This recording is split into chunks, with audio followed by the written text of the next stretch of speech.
So there's a lot of newness to this conference final on the East side. Now, normally we say predictions for the end. I want to get there right off the hop. I think Celtics are going to win this 1 in 6, and I want your thoughts, and then we can get into the how and what.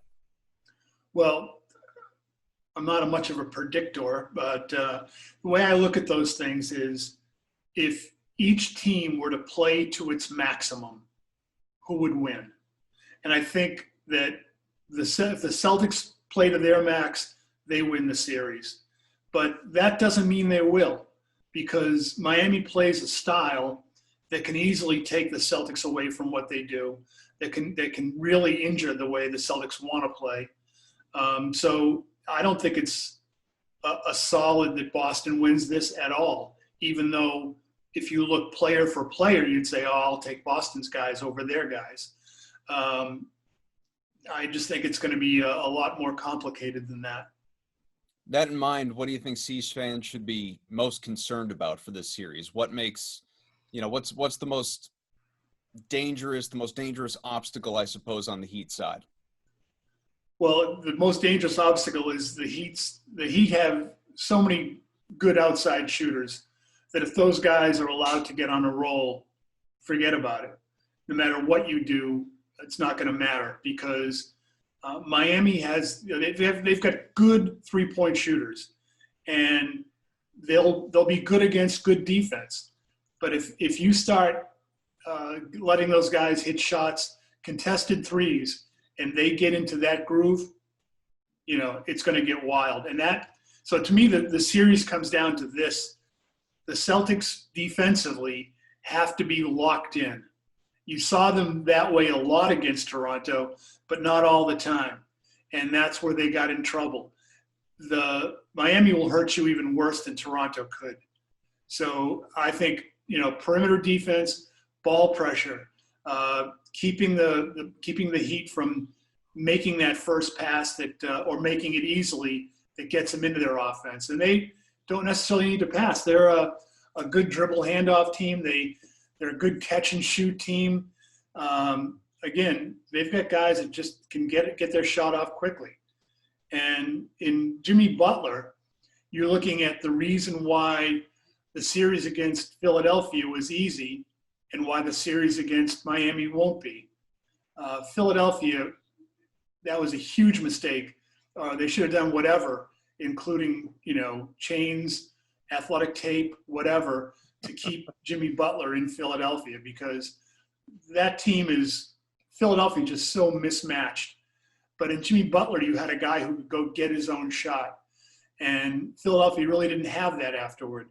And now Miami does have a guy like that. So, if it's a handful of points game down into crunch time, Jimmy Butler's the kind of guy who can win that kind of game.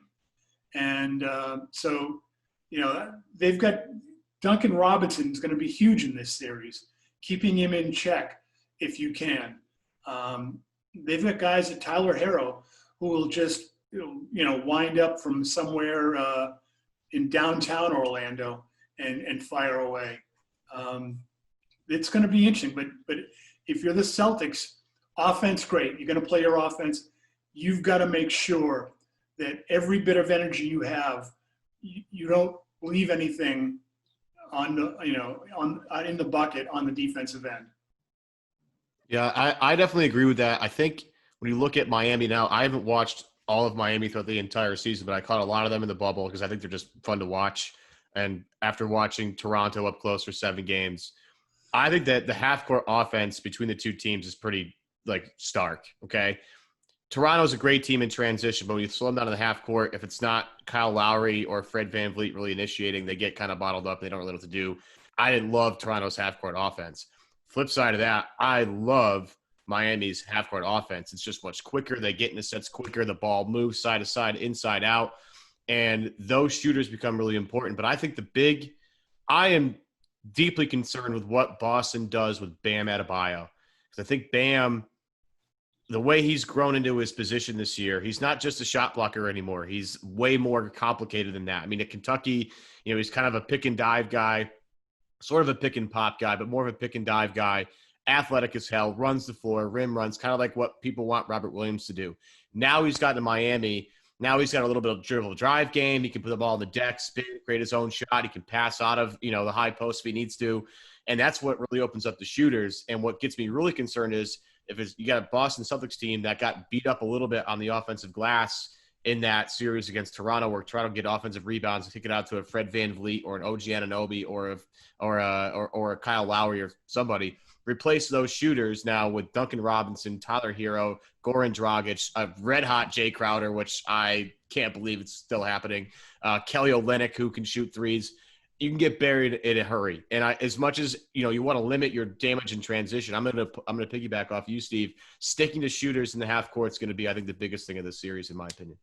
Yeah, and because your point about Adebayo, what impresses me the most is now the Celtics have to be wary of any, and he's not overly tall, but at 6'9", he still is a serious threat down low or in the paint. But he's a guy that if you try to help, he will make the pass, and he'll make the right pass. And again, you don't want to give their shooters in Catholic school during the dances, it was, room for the Holy Ghost in the middle. You don't want to leave room for the Holy Ghost. And I'm not even Catholic, but I went to a Catholic college. Go University of Dayton. But seriously, you've got to stay up tight on those guys. And again, it's like playing with kind of, with like a grenade, tossing a grenade around the pins out. And if they get hot, then all of a sudden they'll make shots against the best defense, against the tightest defense. You can have Jaylen Brown up on the guy, and he's not going to care, because at the very heart of it, the offense always has some edge over the defense, because the offensive player knows what he's going to do before the defensive player knows what the offensive player is going to do. So, having a breadth of room to get up your shot, that's huge. And Miami's also in that other situation where they're on a roll. They're playing with that good feeling.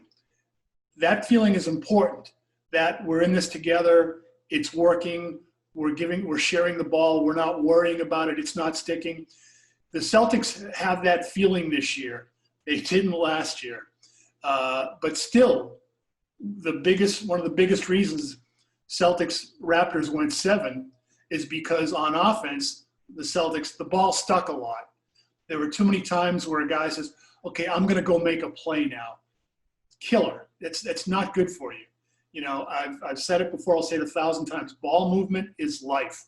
And guys, as good as Jaylen Brown is and Jason Tatum is, going one-on-one, making a move, getting a shot up over somebody, they are much better finishers. So if you can get them the ball within a step of the bucket and you can just finish, that is so much better. And again, ball movement it's what keeps guys, an open shooter shouldn't have had to go with like 4 possessions without touching the ball. And this is what, the Celtics need to do. We talked a lot about their defense, but offensively, that's got to be the plan as well. The ball can't stick.